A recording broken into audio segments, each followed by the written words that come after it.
Halo, selamat datang di channel Sukses is Emas. Kali ini kita akan mendengarkan audiobook Sales Magic by Tung Desem Waringin. Enjoy the video and jangan lupa subscribe channel ini.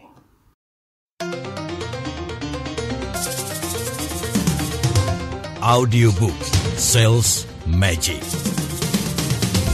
Audiobook Sales Magic bersama Tung Desem Waringin, eksklusif Indonesia Authorized Consultant of Anthony Robbins and Robert T. Kiyosaki. Bagaimana menjual apapun kepada siapapun, dimanapun, kapanpun, bahkan dengan harga berapapun.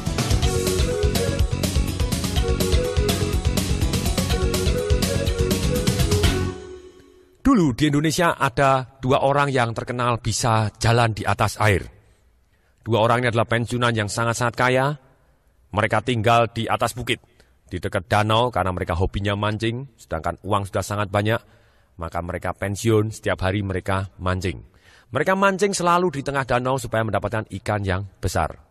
Suatu hari ada temannya dari kota datang meninjau ke tempat pensiunan tadi. Pensiunan ini ditanya sama temannya, "Pensiunan, apa yang Anda lakukan setiap hari?" "Oh, saya setiap hari mancing." "Boleh nggak saya ikut?" Dijawab, "Dengan senang hati, besok Anda harus bangun pagi, jam 5 pagi. Akhirnya mereka bertiga, jam 5 pagi, mereka mancing menuju ke tengah danau. Pada waktu mulai mancing, ketika jam berlalu, hari mulai siang, pensiunan yang satu tadi ngomong kepada temannya, "Teman, saya sudah lapar nih." Temannya yang pensiunan yang satu menoleh dan menjawab, "Minggir sendiri dong, memangnya harus diantar." Mendadak pensiunan yang tanya ini tadi langsung menjawab dengan mantap sekali. "Oke, no problem."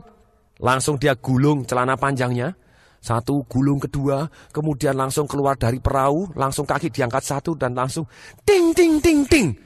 Langsung bisa jalan di atas air menuju ke tepi dan makan di rumah. Temannya dari kota, "Wah, ini bisa ginkang, ini bisa cikung, ini bisa, wah, ini apapun, ini hebat sekali, luar biasa."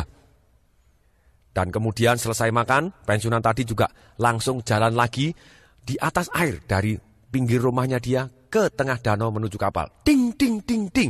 Langsung masuk di atas perahu dan mancing lagi dengan damai dan sejahteranya.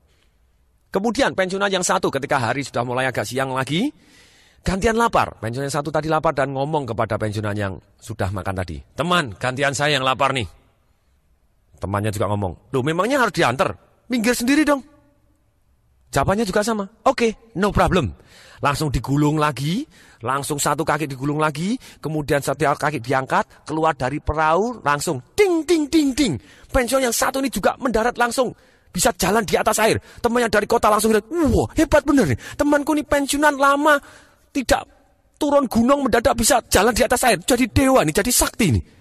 Nah, kemudian setelah yang pensiunan yang kedua makan selesai, sama, langsung jalan di atas air menuju ke atas perahunya.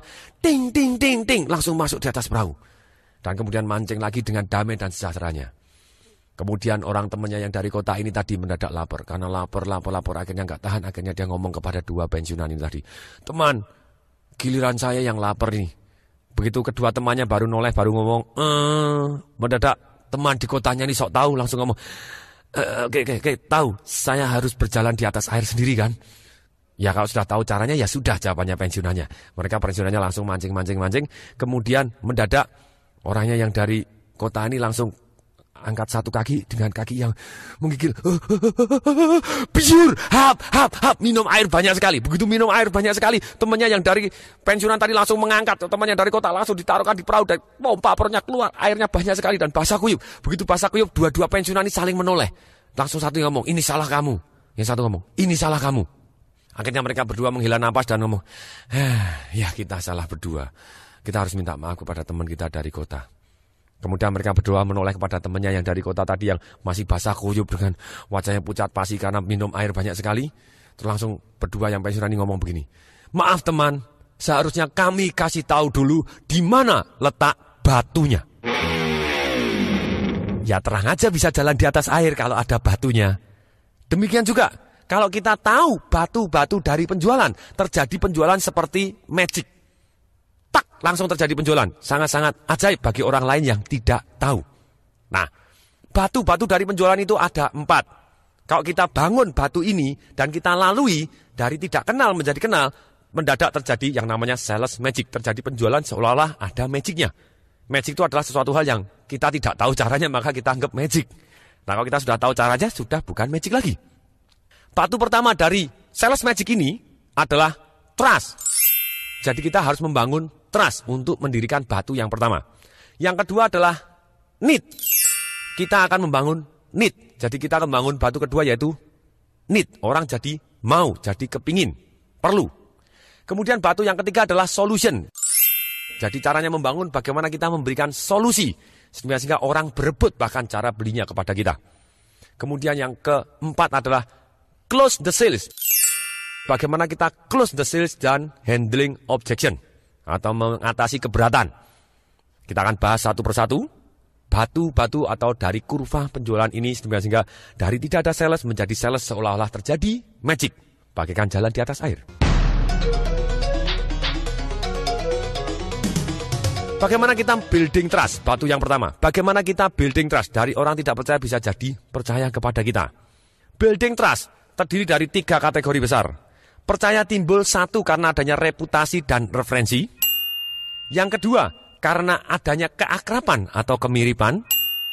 Yang ketiga, karena ada kongruen. Kita akan jelaskan satu persatu. Percaya timbul ketika ada referensi dan reputasi itu berdasarkan pertama kali, satu biasanya tergantung dari penampilan. Jadi reputasi dan referensi, masih ada 5 hal di bawah reputasi dan referensi, yaitu 1 adalah dari penampilan. Penampilan kita harus dijaga, cara berpakaian kita, bau kita, tanpa sadar akan mempengaruhi orang lain. Misalnya kita mau jualan sesuatu hal, kita pakai baju tanpa lengan. Kemudian tangan kiri ditato gambar tengkorak, tangan kanan ditato gambar hati dipanah. Kemudian rambutnya dikerok kanan dan kiri, jambulnya dikasih warna merah, ekornya dikasih warna kuning. Kemudian anting-antingnya, telinga kanan pakai anting-anting, kemudian hidung kiri pakai anting-anting. Kemudian ketika ngomong selamat pagi, lidahnya ada tindiknya. Kira-kira bisa jualan tidak? Bisa kalau jualannya sabu-sabu. Tergantung penampilannya di mana gitu. Kalau penampilannya seperti itu ya mungkin jualannya sabu-sabu akan laku. Kalau kita mau jualan asuransi, mau jualan multi level marketing, kita mau jualan produk dan jasa kita mau jualan mesin-mesin yang berat, kita mau jualan ide kita. Silakan, kita harus berpenampilan yang meyakinkan. Tanpa sadar orang kesan pertama akan sangat-sangat berpengaruh. Ini penampilan agar dijaga. Sudahkah Anda menjaga penampilan Anda? Kemudian yang kedua dari reputasi dan referensi adalah tergantung dari gelar dan jabatan kita. Alangkah indahnya kalau kita sudah mempunyai jabatan, PhD dari Harvard. Begitu kita tukar kartu nama, tanpa sadar orang sudah segan dan terpengaruh oleh kita. Logikanya begini. Kalau misalnya di zaman dulu, misalnya pada waktu perang kemerdekaan, Indonesia pada waktu itu agresi Belanda, kemudian mau negosiasi perdamaian. Yang maju dari Belanda adalah mayor, kemudian dari Indonesia yang datang sersan. Kira-kira sersannya dihargai tidak? Tidak akan dihargai. Mayor minimal sama-sama mayor.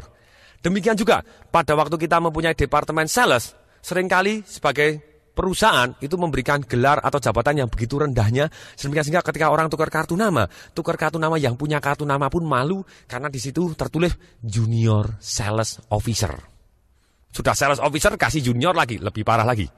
Jadi saran saya lebih baik minimal kita berikan gelar atau jabatan yang cukup tinggi sehingga kalau kita tukar kartu nama, sales Anda juga penuh percaya diri dan yang menerima juga lebih menghargai. Minimal saran saya kasih gelar manager, sales manager. Ketika ditanya, Anda punya anak buah berapa? 1, saya sendiri. Lumayan begitu, karena Anda manager, minimal Anda manage diri Anda sendiri. Dengan kita sales manager, kita akan jauh lebih dihargai dibanding kita junior sales officer. Bagi yang mendengarkan, ternyata ini masuk akal, silakan diterapkan di sales departemen Anda. Gelar atau jabatan tanpa sadar akan mempengaruhi penjualan Anda. Orang akan lebih menghargai ketika mau ketemu. Kemudian berikutnya, yang ketiga, adalah terkait dengan merek atau nama besar. Kita akan jauh lebih mudah menjual ketika kita terkait dengan nama dan merek besar. Alangkah indahnya kalau kita, terkenal dengan misalnya dari bank multinasional begini, kita akan jauh lebih mudah daripada bank EO atau bank kecil yang tidak terkenal namanya. Tapi misalnya kita bank kecil dan tidak terkenal namanya, bisa tidak kita affiliate atau kita kerjasama dengan sesuatu hal yang sangat besar di luar negeri? Bisa. Misalnya, kita kerjasama dengan ini dan setiap tahunnya diaudit oleh auditor yang sangat besar namanya, segala macam. Jadi kita bisa dipercaya karena kita kaitkan dengan nama yang lebih besar dari perusahaan kita sendiri. Itu caranya building trust supaya orang percaya kepada kita. Berikutnya, yang keempat, bagaimana kita bisa membangun referensi dan reputasi adalah dengan catatan prestasi kita sendiri. Minta testimoni. Kita begitu ada orang yang terpuas dengan kita minta testimoni. Apabila testimoninya adalah dari nama-nama besar, kita akan jauh lebih mudah menjual produk atau jasa atau ide kita. Nah, kalau misalnya testimoni tidak ada, kita juga bisa menulis catatan prestasi kita sendiri. Oh, pada waktu itu saya juara ini, saya terbaik di bidang ini. Perusahaan kami terbaik di bidang ini, perusahaan ini terbaik ini, nomor ini. Penghargaan ditulis. Itu tanpa sadar ada dua pengaruh. Pengaruh yang paling baik adalah mempengaruhi orang lain. Tanpa sadar begitu dibaca, oh saya lebih percaya. Pengaruh berikutnya yang cukup baik adalah mempengaruhi diri sendiri. Karena dengan kita yakin, kita akan jadi lebih mudah mempengaruhi orang lain. Jadi dengan ada data-data bahwa kita nomor satu sini, tanpa sadar dari dalam bawah sadar kita percaya bahwa produk kita baik, dan tanpa sadar lebih lanjut lagi kita akan mempengaruhi orang lain dengan lebih cepat. Berikutnya, building trust dari reputasi dan referensi bisa timbul dari satu yang namanya edifikasi, atau kalau bahasa Inggrisnya adalah tee up. Maksudnya apa? Ada orang yang ngomong baik tentang kita, atau kita ngomong baik tentang orang yang lain. Lebih mudah dipercaya ketika ada orang yang ngomong baik tentang kita. Jadi biasanya misalnya ada seorang sales manager datang mempengaruhi kelihatannya berat. Kita akan tee up atau edifikasi sales director kita terlebih dahulu. Kita ngomong, Pak, sales director kita ini adalah orang yang luar biasa, Pak. Dia akan besok luar biasa sekali. Atau kita akan puji dia bahwa dia lulusan dari mana. Semuanya ini hebat, luar biasa. Wah, ini calon orang yang sangat-sangat kaya, sukses, luar biasa. Dia pemiliknya, dia apa, segala macam. Sekali waktu, Pak, boleh ketemu makan siang? Biasanya orang senang bergaul dengan orang yang sukses. Ketika kita sudah ngomong baik tentang satu orang, ketika orang tadi datang, akan jauh lebih mudah terjadi close sales daripada orang siapa yang kita belum kasih edifikasinya. Belum kita tee up, kita belum naikkan dia, belum kita unggulkan dia. Jadi saran saya, sudahkah Anda mulai saling belajar omong baik satu dengan yang lain?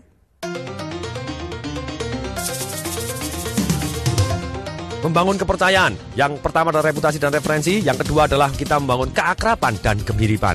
Orang cenderung percaya kepada orang yang ada kemiripan atau ada kesamaan tanpa disadari.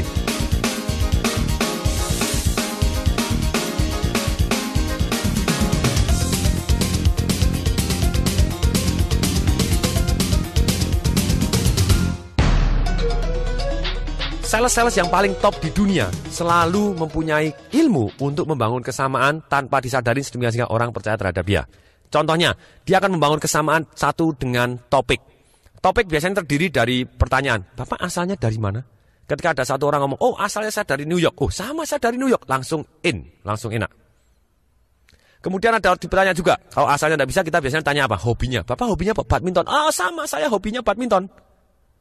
Tapi problemnya ketika kita kalah kelas, kita mendekati orang-orang yang jauh lebih tinggi daripada kita, ketika kita tanya, misalnya, Bapak asalnya dari mana? New York. Mati aku dari kota yang kecil, misalnya dari Nganjuk atau dari mana? Susah kita. Kemudian kita tidak bisa membangun kesamaan. Ada orang tanya, Bapak hobinya apa? Golf. Mati aku hobinya main gundu, bukan golf. Celaka gitu ya. Nah ketika kita topiknya berbeda, kita susah sekali membangun kesamaan. Ternyata tapi kita masih punya cara di luar topik. Kita bisa membangun kesamaan dengan cara-cara yang dramatis sehingga terjadi magic happen. Orang tadi merasa nyaman, nikmat, dan cocok terhadap kita.